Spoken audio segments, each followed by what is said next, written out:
Good day mga ate, kuya, bunso people, everybody in this world! It's me again, Imari, for another vlog. Kaya tara, samahan nyo ko sa araw na to. Welcome to my real life, Real Imps. Ngayong hapon po ay sobrang daming eksena. Pinababa po kami ni Ma'am Clarissa para maglaro ng kahit anong sports. O, diba? Enjoy muna tayo bago mag-exam days. May mga grade 9 student din po pala dito sa baba na nagpa-practice para sa kanilang MAPE Festival. At syempre, ang mga dancers natin sa school.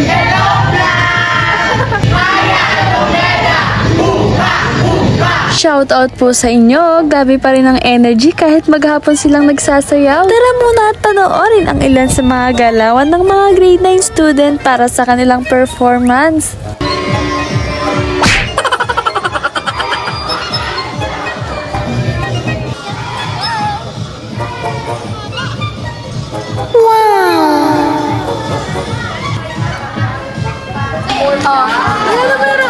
Grabe!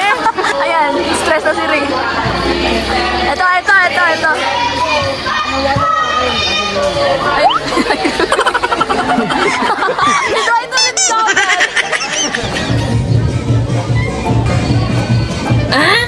Ang kasi. Nagkakamot lang ako dito. Ayan na sina Jersey at Mary Joy nagba-volleyball na. Paano yan? Tugo.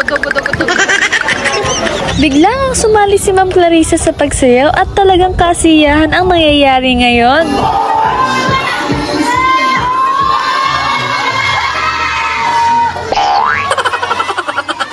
Mukhang balak nga ni Hazel na lokohin si Mary Joy dito. Hi everybody! Hello mga ate, kuya, bunso, nanay, tatay, people of the world! Hindi ko kaya.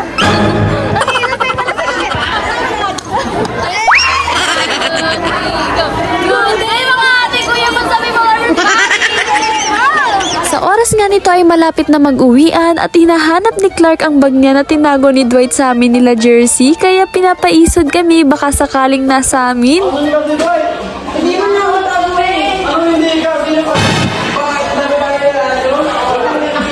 Hay nako Dwight, napakahusay mong umarte. Nakasama pa tuloy kami sa kalokohan mo. Hindi kami may sala dito. Si Dwight yun na. Si Dwight yun.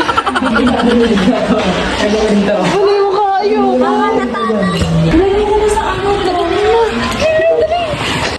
Ayaw naman.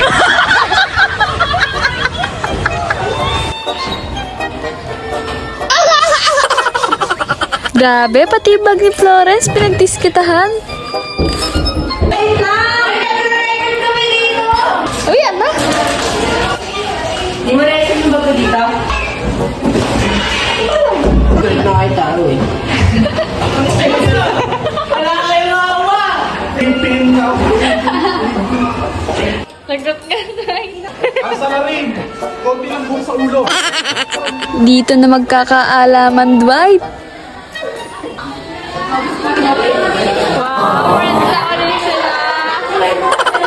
Ayan, ikaw na prank, Dwight. Hindi naman pala galit. Masala rin si Jersey! Ano na? Gagalit ko rin. Pag sa super science na si Clark. Imbis na si Clark lang ang maprank, pati ang nagtago sa bag na loko rin. Hello po sa inyo. Good luck sa exam sa Thursday and Friday. At good luck din sa pagsayaw, hinayon, and so on. Hi, sir!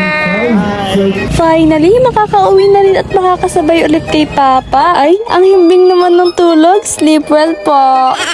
Hanggang dito na lang po muna ang vlog ko for today. Salamat sa panonood, people. See you sa next vlog.